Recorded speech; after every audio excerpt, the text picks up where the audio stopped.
السلام علیکم. ہمارے چینل بیا اور مالا پر خوش آمدید. اگر آپ ہمارے اس چینل پر پہلی دفعہ آئے ہیں یا آپ نے ابھی تک سبسکرائب نہیں کیا تو بیا اور مالا کو سبسکرائب کرنا اور بیل آئیکن پریس کرنا ہرگز نہ بھولیں. وہ گھر سے ہاسٹل جانے کے لیے نکلی تھی تو بارش کے قطعی آثار نظر نہیں آ رہے تھے. اگرچہ بادلوں کی کچھ آوارہ ٹکڑیاں آسمان پر منڈلا رہی تھیں مگر وہ برسنے کے موڈ میں نہیں لگ رہی تھیں. اماں نے کہا بھی کہ شفیق یعنی ڈرائیور کا انتظار کر لو، مگر اس خیال سے کہ کہیں ٹرین نہ چھوٹ جائے وہ آن لائن ٹیکسی بک کروا کے اسٹیشن چلی آئی. ابھی اپنا چھوٹا سا ٹرالی بیگ گھسیٹتی ہوئی سیڑھیاں چڑھ رہی تھی جب رم جھم بارش شروع ہو گئی. وہ تیزی سے ایک بینچ کی طرف بڑھی جس پر پلاسٹک شیٹ کی چھت تھی.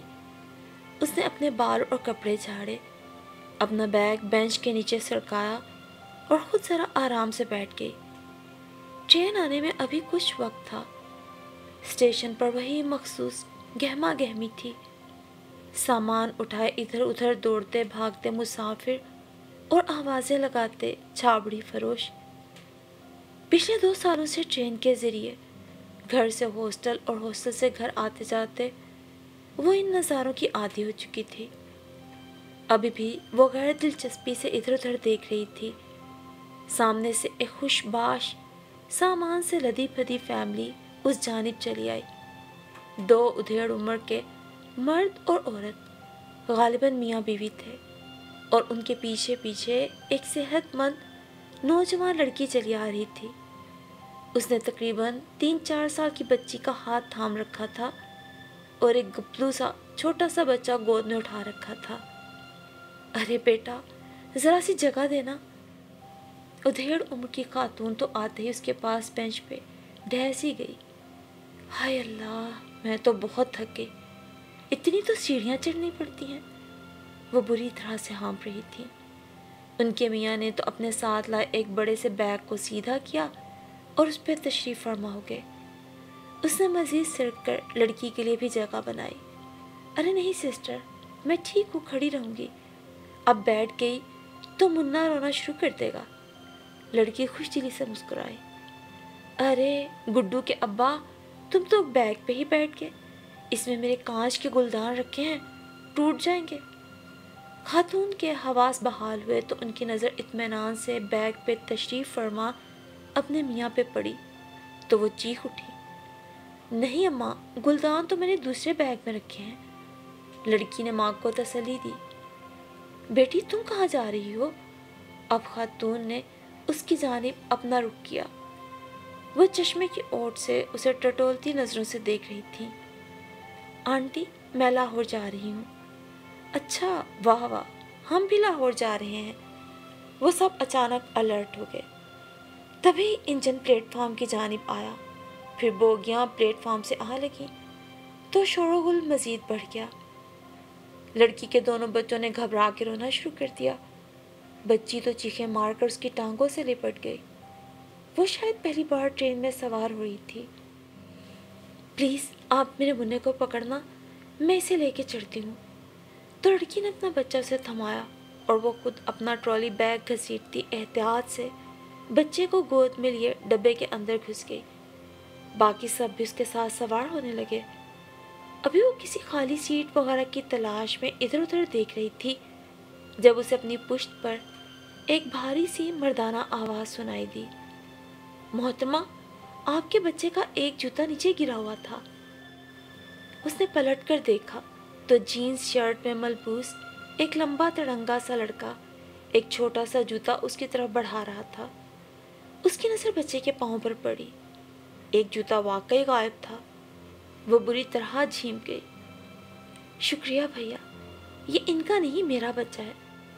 اس کے پیچھے سوار ہوتی اسی لڑکی نے جوتا اس لڑکے کے ہاتھ سے لیتے ہوئے کہا اور ساتھ ہی اپنا منا بھی اس کے کندھے سے اتار کر اپنی گود میں منتقل کر لیا.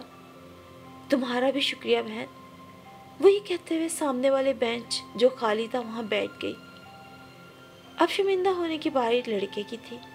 وہ اپنا بیگ سنبھالتا آگے بڑھ گیا۔ تھوڑی دیر بعد وہ سب سیٹ ہو کے بیٹھ چکے تھے۔ وہ اس لڑکی کے ساتھ ونڈو سائڈ پہ بیٹھ گئی، جبکہ دونوں میاں بیوی سامنے والی نشستوں پہ قبضہ جما چکے تھے۔ جینز شرٹ والا وہ لڑکا دائیں جانب ایک سنگل سیٹ پہ براجمان ہو گیا۔ ٹرین نے اب آہستہ آہستہ رفتار پکڑنی شروع کر دی۔ بارش کی پھوار کھڑکی کے راستے اندر تک آ رہی تھی۔ اس کا دوپٹہ بھیگتا جا رہا تھا۔ اس نے گرل نیچے کرنی چاہی، مگر پورا زور لگا کے بھی اسے 1 انچ نہ سرکا سکی۔ محترمہ، یہ فکس ہوتی ہے، آپ صرف شیشہ ہی نیچے کر سکتی ہیں، اس گرل سے لڑنے کا کوئی فائدہ نہیں۔ اس لڑکے نے نرمی سے اسے ٹوکا تو اس نے بھی شیشہ ہی نیچے کر لیا اور بیگ سے اپنا موبائل نکال لیا۔ بیگم، تم چائے تو لائی تھی نا فلاسک میں، وہ پی لیتے ہیں، میاں صاحب نے فرمائش کی۔ ابھی تو رحیم یار خان گزرا ہے، گڈو کے ابا بہاولپور جا کے پئیں گے۔ عورت نے ترون میاں کی فرمائش رد کر دی۔ مگر بہاولپور آنے میں تو ابھی 3 گھنٹے ہیں، تب تک تو چائے ٹھنڈی ہو جائے گی۔ بڑے میاں کو شاید چائے کی بہت طلب ہو رہی تھی۔ اچھا ابا، میں فلاسک نکالتی ہوں۔ لڑکی نے ایک بار پھر اپنا منہ اس کی گود میں ڈالا اور برتن نکالنے لگی، اور پھر اپنے اماں ابا کو چائے کے کپ دینے کے بعد اس لڑکی نے اس کی جانب بھی ایک چھوٹا سا مگ بڑھایا۔ یہ لو سسٹر، انم۔ اس نے دھیرے سے اپنا نام بتایا اور ساتھ ہی انکار میں سر ہلا دیا۔ ارے نہیں، میں اس وقت چائے بالکل نہیں پیتی۔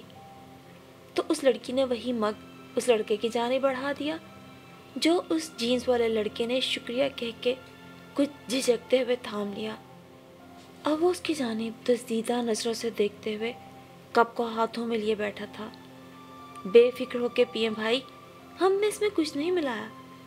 لڑکی ہنس کے بولی تو لڑکا جلدی جلدی چائے کے گھونٹ لینے لگا، جبکہ انم اپنی جگہ چور سی بن گئی۔ پھر اس نے بڑے میاں کی جانب دیکھا، جو مزے سے چائے کی چسکیاں لیتے ہوئے باہر کے نظاروں کا لطف لے رہے تھے۔ انہوں نے اپنی جیب سے بسکٹ کا ایک پیکٹ بھی برآمد کر لیا تھا، اور اب وہ چائے میں بسکٹ ڈبو ڈبو کے کھاتے ہوئے کتنے خوش اور آسودہ سے نظر آ رہے تھے۔ انم نے ایک گہری نظر ان پہ ڈالی۔ اس کے دل میں ایک ہوک سی اٹھی۔ بے اختیار اس کی زہری رو بھٹک کر اپنے ابا کی طرف چلی گئی۔ وہ بھی یوں ہی ٹرین کے سفر میں کھانے پینے کے بے حد شوقین تھے۔ 1-2 بار اس نے بچپن میں ان کے ہمراہ سفر کیا تھا۔ یہ دھندلی دھندلی سی چند یادیں باقی تھیں۔ وہ فراٹے بھرتی ٹرین اور کھانے پینے میں مشغول شفیق چہرے والے اس کے ابا اب تو نہ جانے کیسے تھے، کس حال میں تھے۔ کافی عرصے سے ان کے ساتھ کوئی رابطہ ہی نہیں رہا تھا۔ دراصل اس کے بچپن میں ہی اس کے اماں ابا کی طلاق ہو گئی تھی۔ وہ اماں کے ہمراہ نانی کے گھر میں ہی رہتی تھی۔ طلاق کے بعد اس کی اماں شدید ڈپریشن میں چلی گئی تھی۔ ان کے دل میں خوف بیٹھ گیا تھا کہ ابا انم کو ان سے چھین لیں گے۔ وہ ہمہ وقت انم کو اپنے ساتھ لپٹائے رکھتی۔ ابا اس سے ملنے آتے تو اماں کو غش پڑ جاتا، ہاتھ پاؤں ٹھنڈے ہو جاتے تو وہ اسے اور بھی خود سے چمٹا لیتی۔ نانی اماں بمشکل الگ کر کے اسے ابا سے ملنے کے لیے گلی میں ہی بھیج دیتی۔ پھر ابا نے بھی دوسری شادی کر لی، ان کا آنا کم ہو گیا۔ نانی اکثر جتاتی، دیکھ لو انم، تمہارے باپ نے تو جھٹ بیاہ رچا لیا، مگر تمہاری ماں نے تمہارے لیے اپنی جوانی وار دی۔ وہ بھی ابا سے متنفر ہو جاتی۔ ابا فون بھی کرتے تو سرد مہری سے بات کرتی۔ ابا اس کے خرچ کے لیے کچھ رقم بھی بھجواتے تھے، لیکن ان ماں بیٹی کو ان معمولی روپوں کی کچھ خاص ضرورت نہ ہوتی، کیونکہ انہیں نانی کی پینشن اور نانا کے اثاثوں کا بڑا آسرا تھا۔ پھر وقت کے ساتھ ساتھ ابا کے فون آنے بھی کم سے کم ہوتے گئے۔ گرما گرم پکوڑے لے لو جی، مزیدار پکوڑے۔ وہ جو اپنی سوچوں میں گم ابا کے خیالوں میں بیٹھی تھی، ہڑبڑا اٹھی۔ ٹرین بہاولپور اسٹیشن پہ کھڑی تھی۔ بارش ہنوز ہو رہی تھی۔ بھائی، پکوڑے تازے ہیں؟ خاتون نے اشتیاق سے پوچھا، جبکہ لڑکی سوتے ہوئے اپنے دونوں بچوں کو گود میں لیے خود بھی اونگ رہی تھی۔ ہاں جی خالہ جی، بالکل تازہ، خستہ خستہ۔